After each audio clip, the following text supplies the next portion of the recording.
Hi guys, welcome to Shiksha Yatra. I hope you all are doing great. मेरा नाम है शौर्णा कर्मकर और मैं हूं आप लोगों की साइंस टीचर। तो आज की क्लास में हम लोग सिंथेटिक फाइबर एंड प्लास्टिक और नॉन मेटल एंड मेटल ये दो चैप्टर हम लोग फिनिश करने वाले हैं। तो आज की क्लास में एक्चुअल में हम लोग वीकली रिविजन करेंगे। तो सबसे पहले आप लोग मुझे बताओ कि फाइबर क्या होता है। तो फाइबर होता है एक थ्रेड लाइक स्ट्रक्चर जिसके थ्रू हम लोग क्लोथ्स को बनाते हैं। अब फाइबर हमें दो तरह से मिल सकता है, एक प्लांट से, प्लांट के थ्रू, और एक आर्टिफिशियल फाइबर हमें मिल सकता है। प्लांट के थ्रू जैसे कि मतलब नेचर से, तो प्लांट से भी हमें फाइबर मिल सकता है और एनिमल से भी फाइबर मिल सकते हैं। जैसे कि प्लांट से अगर फाइबर बोले तो वो होगा कॉटन, जूट। और अगर एनिमल से फाइबर के बारे में हम लोग बात करें तो वो होगा वूल, सिल्क। अब ये जो वूल, सिल्क ये सब है ना, ये बहुत बहुत ज्यादा कॉस्टली है, हम लोग इतने अफोर्ड नहीं कर पाते। इसीलिए क्या है, इसीलिए आया आर्टिफिशियल फाइबर और मैन मेड फाइबर और सिंथेटिक फाइबर।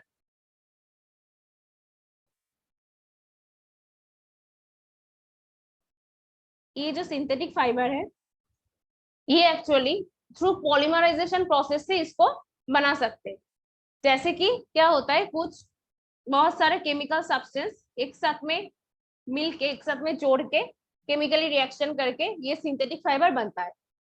अब ये जो प्रोसेस है इस प्रोसेस को बोलते हैं पॉलीमराइजेशन। पॉलीमराइजेशन क्यों बोलता है, एक्चुअली जो सिंथेटिक फाइबर है ना वो पॉलीमर है। अब पॉलीमर क्या होता है, जैसे कि सोचो कि दो तीन ऐसे करके कुछ कोड़ी ऐसे करके बनता है चेन। अब ये जो कोड़ी है इसको अगर मोनोमर सोचो तो ये जो चेन होगा ये चेन होगा पॉलीमर। और ये जो प्रोसेस है इसको ही बोलते हैं पॉलीमराइजेशन। अब हम लोग कुछ आर्टिफिशियल जो फाइबर है और जो सिंथेटिक फाइबर है उसका कुछ नाम एंड एग्जांपल्स हम लोग देख लेते हैं। सबसे पहले आएगा रेयन। रेयन सबसे पहला बनाया हुआ आर्टिफिशियल फाइबर है। और ये ना पूरी तरह से आर्टिफिशियल नहीं है क्योंकि इसको ऊट पल्प से बनाते हैं।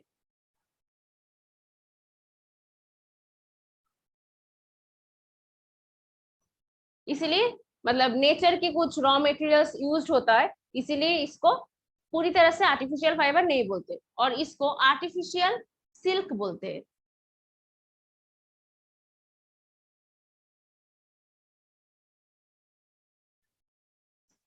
अब रेयन के साथ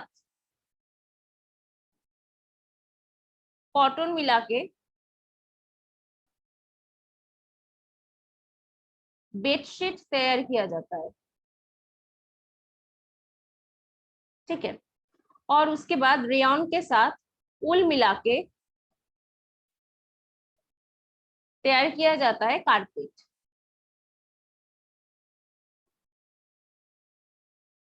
नेक्स्ट हम लोग लर्न करेंगे नायलॉन के बारे में। नायलॉन पूरी तरह से आर्टिफिशियल फाइबर है, पूरी तरह से ये मैनमेड है। ये पूरी तरह से मैनमेड क्यों है, ऐसे हम लोग क्यों बोल रहे हैं, क्योंकि ये जो बनाने का प्रोसेस है इसमें कोई भी प्लांट और एनिमल से कोई भी रॉ मटेरियल हम लोगों ने यूज नहीं किया। हम लोगों ने जो नायलॉन है उस नायलॉन को बनाया कार्बन, वाटर एंड एयर की मदद से। ये जो कार्बन है, कार्बन आएगा कोल से। ठीक है। और ये जो नायलॉन है, नायलॉन बहुत ही ज्यादा लास्ट्रस है और इसको बहुत इजीली हम लोग वॉश कर सकते हैं और ये बहुत स्ट्रॉन्ग भी होता है। और नायलॉन यूज होता है शॉक्स में, रोप्स पे, टूथ ब्रशेस पे,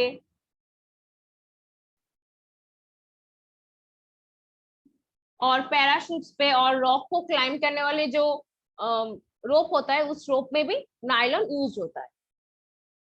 नेक्स्ट हम लोग देखने वाले हैं पॉलिएस्टर।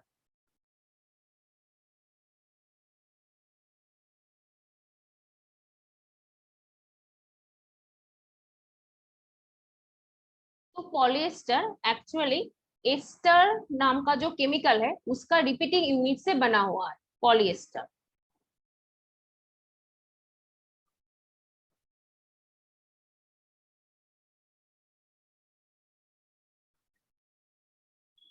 ठीक है, repeating unit of ester is called polyester. अब पॉलिएस्टर, तो एक तो पॉलिएस्टर होता है कि इसको बहुत इजीली हम लोग वॉश कर सकते हैं और ये बहुत इजीली इसमें रिंकल नहीं पड़ता, ये इतना जल्दी रिंकल नहीं होता है।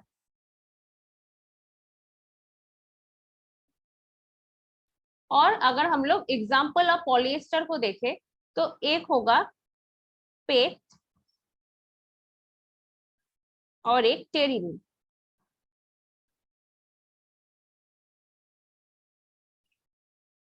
अब आप सब लोगों ने पॉलिएस्टर की शर्ट तो पहने ही होंगे, ये बहुत पॉपुलर है। अब पेट का जो मतलब जो फुल फॉर्म है वो है पॉली इथिलीन टेराफ्थैलेट।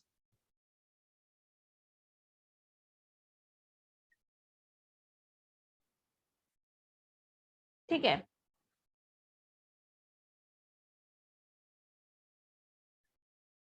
और टेरेन भी यूज होता है पॉलिएस्टर एज अ पॉलिएस्टर, इसका भी बहुत ज्यादा यूज होता है। अब हम लोग देख लेते हैं कि यूजेस ऑफ पॉलिएस्टर क्या है। यूजेस ऑफ पॉलिएस्टर है, पॉलिएस्टर बहुत सारी बॉटल्स,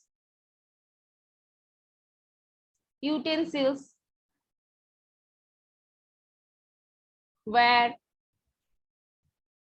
ये सब बनाने में पॉलिएस्टर हेल्प करता है। नेक्स्ट हम लोग देखेंगे एक्रिलिक।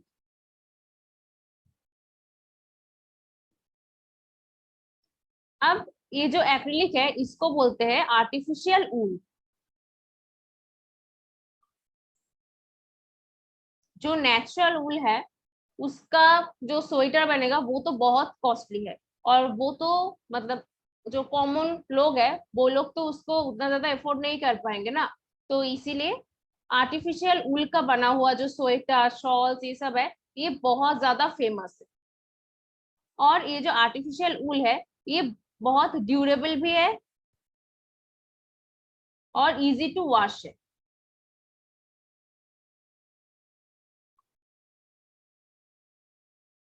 अब हम लोगों ने कुछ मतलब नेचुरल आर्टिफिशियल फाइबर के बारे में तो देख लिया, हम लोगों ने बहुत अच्छा अच्छा चीजें देखा। अब आर्टिफिशियल फाइबर का एक मतलब लिमिटेशन है और एक लाइक गलत चीज है कि ये जो आर्टिफिशियल फाइबर है ना ये बहुत जल्दी जल्दी आंख को कैच कर लेता है। इसीलिए देखना, हमेशा हम लोगों को बोला जाता है कि ऐसा कुछ आर्टिफिशियल फाइबर टाइप का कुछ कपड़े पहन के कभी भी किचन में नहीं जाना चाहिए, और लेबोरेटरी भी आर्टिफिशियल फाइबर के कपड़े पहन के कभी भी नहीं जाना चाहिए। ठीक है, प्लास्टिक भी एक पॉलीमर है। एक्चुअली प्लास्टिक सिंथेटिक और सेमी सिंथेटिक कुछ मटेरियल्स और कुछ मोनोमर का पॉलीमर है। ठीक है, अब ये जो प्लास्टिक है, ये प्लास्टिक एक तो प्लास्टिक क्या होता है, प्लास्टिक स्ट्रॉन्ग होता है, ये ड्यूरेबल होता है और ये लाइट होता है। और प्लास्टिक को हम लोग दो टाइप में डिवाइड कर सकते हैं, एक है थर्मोसेटिंग प्लास्टिक और थर्मोप्लास्टिक्स। ठीक है, अब एक चीज देख लो जो मैंने बताया कि plastic long light strong and durable है, तो टू टाइप ऑफ प्लास्टिक हम लोग देख लेते हैं। थर्मोप्लास्टिक, अब थर्मोप्लास्टिक ऐसा प्लास्टिक है जिसको मतलब हीट देना तो वो इजीली डिफॉर्म्ड हो जाता है, थर्मोप्लास्टिक, जैसे कि पॉलीथीन।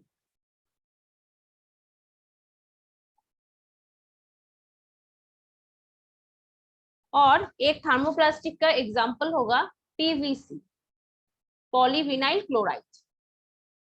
और एक दूसरा जो टाइप है वो है थर्मोसेटिंग। अब देखो नाम से ही लग रहा है कि थर्मोसेटिंग मतलब अगर हीट हम लोग इसको दे, हीट दे के हम इसको इतना आसानी से हम लोग इसको डिफॉर्म नहीं कर पाते। लाइक अगर ये जो थर्मोसेटिंग प्लास्टिक है इसको अगर एक बार मोल्ड कर देना तो इसको फिर से हम लोग दोबारा उसकी पोजीशन में नहीं ले जा सकते, मतलब इसको हीट देके इसको ये डिफॉर्म नहीं होगा हीट से, ठीक है। Not be deform by heat easily. और इसका एग्जाम्पल होगा बेकेलाइट और मेलेमाइन। अब ये जो बेकेलाइट है, ये बेकेलाइट हीट का तो ये दोनों ही क्या है, ये दोनों ही हीट का पोर कंडक्टर है और इलेक्ट्रिसिटी का भी पोर कंडक्टर है बेकेलाइट। इसीलिए बेकेलाइट को यूज किया जाता है कि डिफरेंट डिफरेंट मतलब जो इलेक्ट्रिकल जो स्विच है और इलेक्ट्रिकल जो यूटेंसिल्स है ये सब में जो बैकलाइट है उसका यूज किया जाता है। और मेलेमाइन क्या करते हैं, मेलेमाइन बहुत जल्दी बहुत मतलब बहुत ज्यादा वो हीट को रेजिस्ट कर सकता है, इसीलिए जो ये इतना ज्यादा फायर को रेजिस्ट करता है, इसीलिए किचन वेयर की सारी जो मटेरियल्स है वो सब कुछ मेलेमाइन से बनता है, ठीक है। तो मेलेमाइन की स्पेलिंग थोड़ा सा रॉन्ग हो गया, ये थोड़ा सा ठीक कर देना, मेलेमाइन।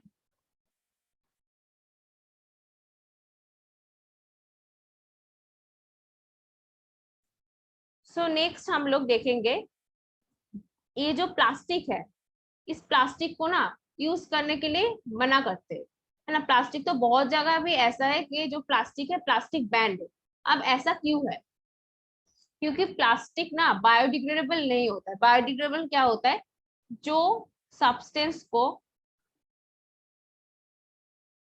माइक्रो ऑर्गेनिज्म एक्टिविटी करके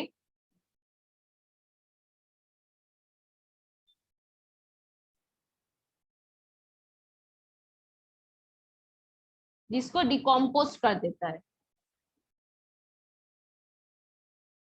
इजीली जिसको डिकम्पोज कर देता है वो है बायोडिग्रेडेबल।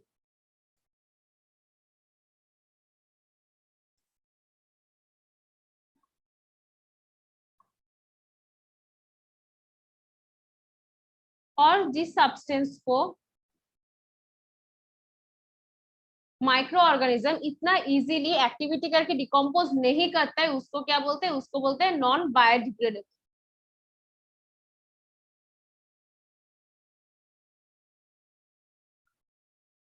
अभी जो प्लास्टिक है ना, प्लास्टिक एक नॉन बायोडिग्रेडेबल है, तो ये उतना ज्यादा अगर मतलब उतना इजीली अगर ये डिकम्पोज नहीं होगा तो तब तो ये एनवायरमेंट रह जाएगा ना। अब अगर ये एनवायरमेंट में इतना दिनों तक है तो ये क्या करेगा, ये पॉल्यूशन करेगा।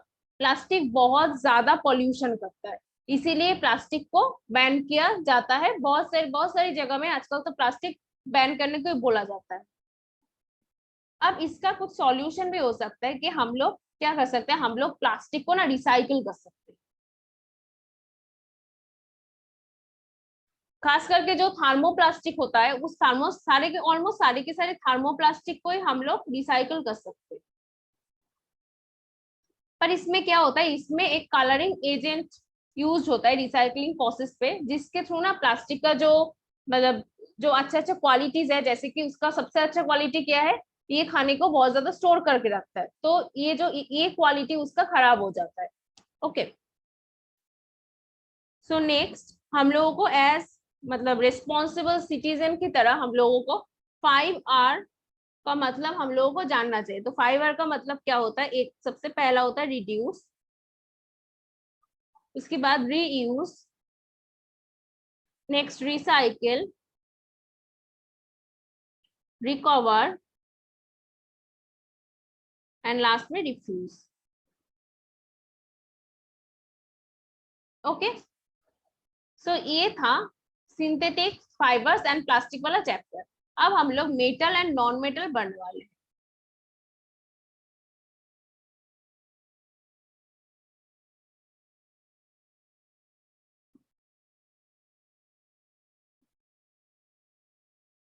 अच्छा, कॉपर, गोल्ड, सिल्वर, ये सब तो आप लोग जानते ही होंगे कि ये सब मेटल्स है।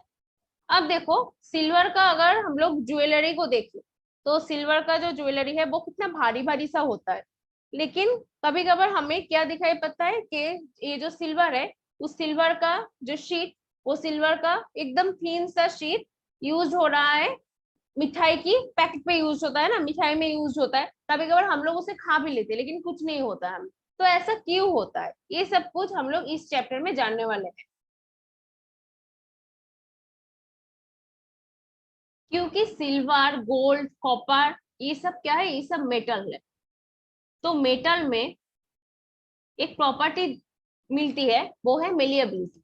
इस मेलिएबिलिटी प्रॉपर्टी के लिए सिल्वर ऐसे, मतलब हम लोग सिल्वर को देखते हैं कि भारी भारी ज्वेलरी में भी हम लोग यूज करते हैं सिल्वर को, और सिल्वर को जब मिठाई में उसमें भी हम लोग सिल्वर को यूज कर सकते हैं, लाइक उसका सिल्वर फॉइल भी यूज होता है, थिन शीट लाइक।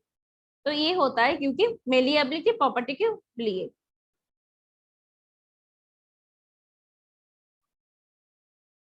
तो मेलिएबिलिटी होता है किसी भी मेटल को हम लोग एकदम थीन पेपर लाइक कर दे पाते हैं, जैसे कि सिल्वर को कर पाते हैं, एल्यूमिनियम को कर पाते हैं। इस प्रॉपर्टी को बोलते हैं मेलिएबिलिटी। नेक्स्ट है डक्टिलिटी। आप लोग जो कॉपर की वेब तो देखे ही होंगे ना, तो कॉपर को क्या कर सकते हैं, कॉपर को हम लोग खींच के उसको स्ट्रेच करके ऐसे वायर बना सकते हैं। इस जो प्रॉपर्टी है इसको बोलते हैं डक्टिलिटी। ठीक है, ये भी मेटल में मिलता है, कॉपर सिल्वर ये सब तो मेटल ही है।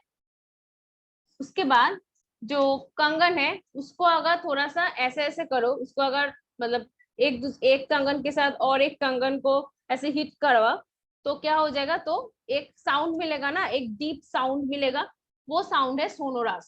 सो मेटल सोनोरस भी होता है, इसमें ये प्रॉपर्टी भी मिलता है।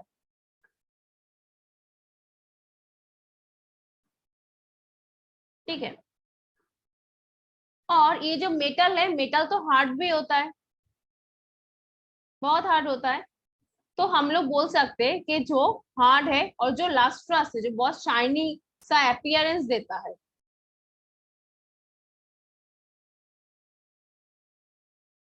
और जो डक्टाइल होता है, मतलब डक्टिलिटी शो करता है, जो मेलिएबिलिटी को शो करता है, जो सोनरास होता है, वो क्या है, वो है मेटल। ठीक है, और उसका ही ऑपोजिट क्या हो जाएगा, नॉन मेटल। जैसे कि अगर चारकोल को लो और उसको अगर हीट करो तो क्या हो जाएगा, वो तो टूट जाएगा ना। इसीलिए जो सॉफ्ट है, जिसका अपीयरेंस डाल है और जिसमें डक्टिलिटी मेलिएबिलिटी सोनरस ये सब प्रॉपर्टीज नहीं मिलता है, उसको बोलते हैं नॉन मेटल।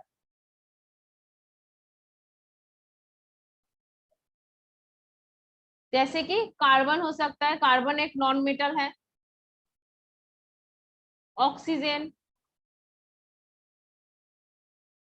हाइड्रोजन, सल्फर ये सब क्या है, ये सब कुछ नॉन मेटल के एग्जाम्पल्स है। अब हम लोग कुछ एक्सेप्शंस को देख लेते हैं। जैसे कि हम लोगों ने देखा कि जो मेटल होता है वो मेटल बहुत ज्यादा हार्ड होता है, पर पता है कुछ मेटल ऐसे भी होते हैं जिससे हम लोग ऐसे मतलब हाथ में लेके नाइफ के थ्रू हम लोग काट सकते हैं, जो बहुत सॉफ्ट होता है। तो सॉफ्ट मेटल्स होता है सोडियम, पोटाशियम, लिथियम।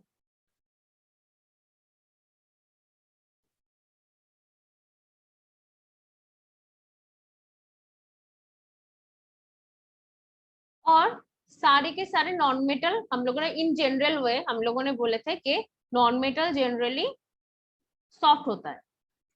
पर आप लोग तो डायमंड देखे ही होंगे, डायमंड बहुत हार्ड होता है, वो हार्डेस्ट होता है। और डायमंड किसका रूप है, वो कार्बन का एक रूप है।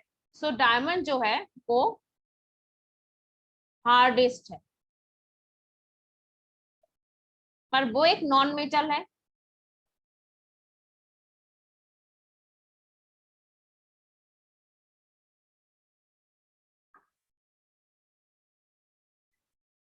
नाउ हम लोग जो मेटल एंड नॉन मेटल है उसका कुछ केमिकल प्रॉपर्टीज देख लेते हैं।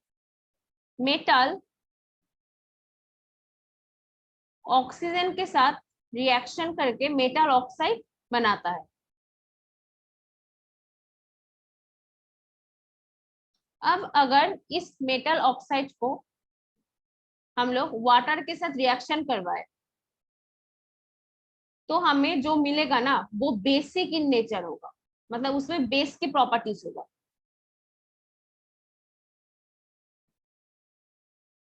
और उसी तरह नॉन मेटल ऑक्सीजन के साथ रिएक्शन करके नॉन मेटल ऑक्साइड बनाएगा। अब ये नॉन मेटल ऑक्साइड वाटर के साथ रिएक्शन करके मतलब जो प्रोडक्ट होगा उसका उसका जो नेचर होगा वो होगा एसिडिक इन नेचर।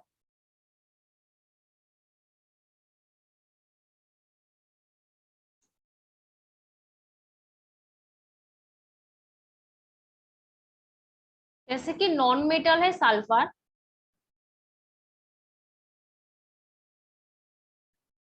अब सल्फर ऑक्सीजन के साथ रिएक्शन करके सल्फर डाइऑक्साइड करेगा।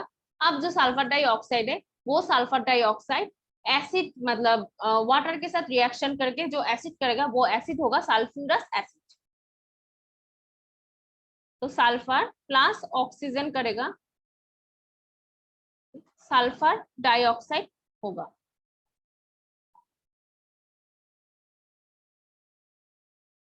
अब ये सल्फर डाइऑक्साइड वाटर के साथ रिएक्शन करेगा, रिएक्शन करने के बाद सल्फ्यूरस एसिड ये प्रोडक्ट करेगा।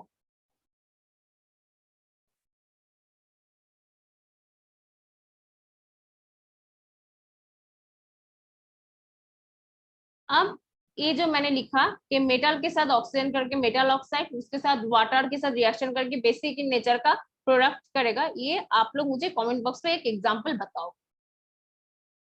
ओके, सो नेक्स्ट हम लोग देखने वाले मेटल और नॉन मेटल एसिड के साथ किस तरह की रिएक्शन करता है। तो मेटल एसिड के साथ रिएक्शन करके हाइड्रोजन गैस इवॉल्व करेगा विथ पॉप साउंड।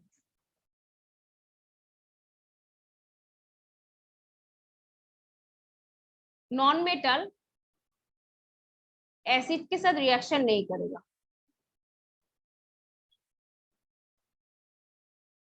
और मेटल बेस के साथ रिएक्शन करके भी हाइड्रोजन गैस इवॉल्व करेगा।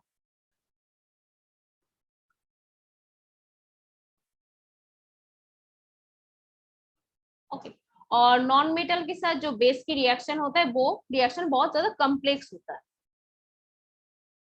अब मेटल ना डिस्प्लेसमेंट रिएक्शन करता है।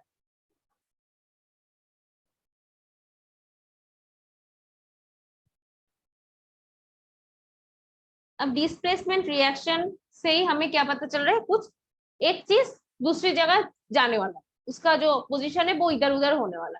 ठीक है, ये डिस्प्लेसमेंट रिएक्शन के थ्रू हम लोगों को पता चलता है कि जो मेटल होता है उस मेटल में ना सबका रिएक्टिविटी एक नहीं होता, किसी का रिएक्टिविटी किसी से ज्यादा होता है। तो जैसे कि CuSO4 उसके साथ अगर हम लोगों ने जिंक का रिएक्शन करवा दिया तो ZnSO4 हो जाएगा प्लस Cu होगा। अब देखो ये जो SO4 था ये कहाँ चला गया, ये Zn के पास मतलब जिंक के पास चला गया। अब ऐसा क्यों हुआ, ऐसा हुआ क्योंकि जो जिंक है वो जिंक कॉपर से ज्यादा रिएक्टिव है। ठीक है, इसलिए हुआ। अब ये चीज हम लोगों को कैसे पता चला कि जो ZnSO4 का जो सॉल्यूशन होगा वो सॉल्यूशन कलरलेस होगा, और जो Cu नीचे पड़ेगा मतलब कॉपर जो नीचे पड़ेगा डिपोजिटेड होगा वो रेड कलर का होगा। ठीक है, सो इसके थ्रू हम लोगों को पता चल जा रहा है कि यहाँ पर डिस्प्लेसमेंट रिएक्शन हो रहा है। अब जो कॉपर सल्फेट मतलब CuSO4 का मतलब कॉपर सल्फेट, आई होप आप सब लोगों को पता है इसलिए मैंने नहीं लिखा पर मैं लिख दे रही हूँ।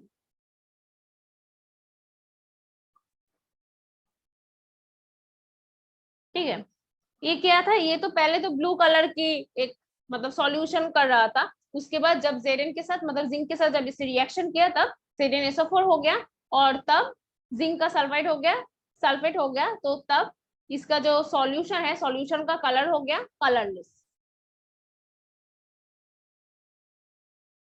उसी तरह से CuSO4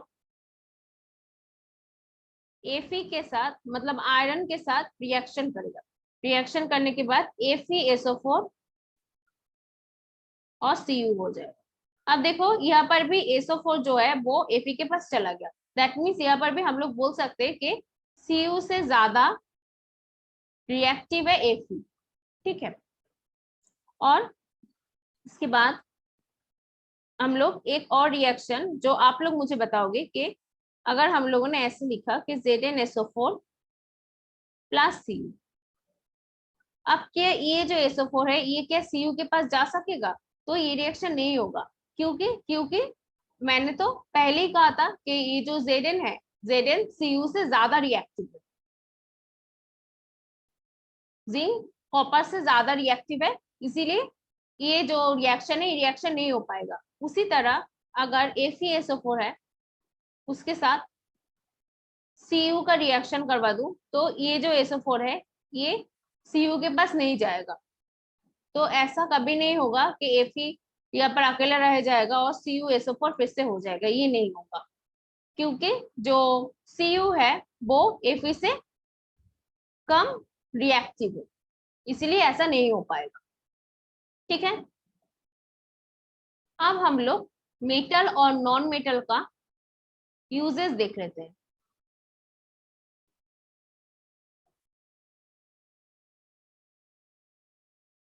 मेटल के तो बहुत जगह यूजेस है, जैसे कि मेटल ज्वेलरी बनाने में हेल्प करता है, यूज होता है। उसके बाद ये एरोप्लेन, वाटर बॉयलर और भी बहुत सारी यूटेंसिल्स को बनाने के लिए ये मेटल यूज होता है।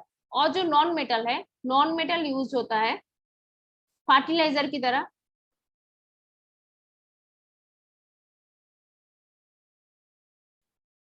जैसे कि नाइट्रोजन। नाइट्रोजन बहुत जरूरी एक फर्टिलाइजर है, मतलब नाइट्रोजन सॉइल में होना ही चाहिए वरना सॉइल इनरिच नहीं होगा नाइट्रोजन के बिना।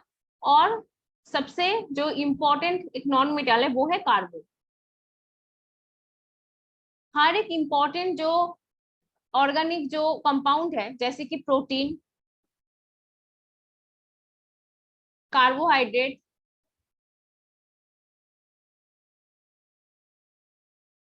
फैट, ये सब कुछ कार्बन से बना हुआ है।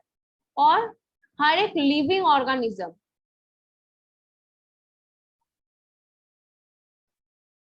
हर एक लिविंग ऑर्गेनिज्म के जो बॉडी है वो भी कार्बन से बना हुआ है।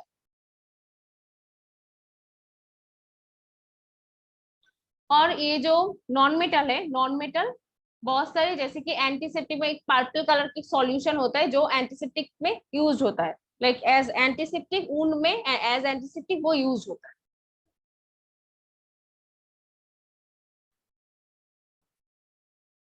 ठीक है, तो ये सब है नॉन मेटल की यूजेस। और मेटल के यूजेस भी मैंने आप लोगों को बता दिया कि मेटल के तो बहुत सारी यूजेस है, एरोप्लेन, वाटर बॉयलर, उसके बाद बहुत सारी यूटेंसिल्स, ज्वेलरी, ये सब कुछ बनाने में मेटल बहुत यूज होता है। ठीक है, तो आई होप मैंने जितना आप लोगों को पढ़ाया, लाइक 2 चैप्टर हम लोगों ने क्विकली रिवाइज किया, ये चीज आप लोगों को क्लियर है। अगर कहीं पर भी कुछ भी डाउट हो तो प्लीज आप लोग कमेंट बॉक्स में मुझे बताना, I will try my best to solve your doubts. ठीक है, अगर ये वीडियो अच्छे लगे तो प्लीज इसे लाइक करना, शेयर करना और ये जो चैनल है इसको सब्सक्राइब कर देना। तो मिलते हैं नेक्स्ट वीक पे विथ न्यू टॉपिक, तब तक के लिए बाय बाय, टेक केयर।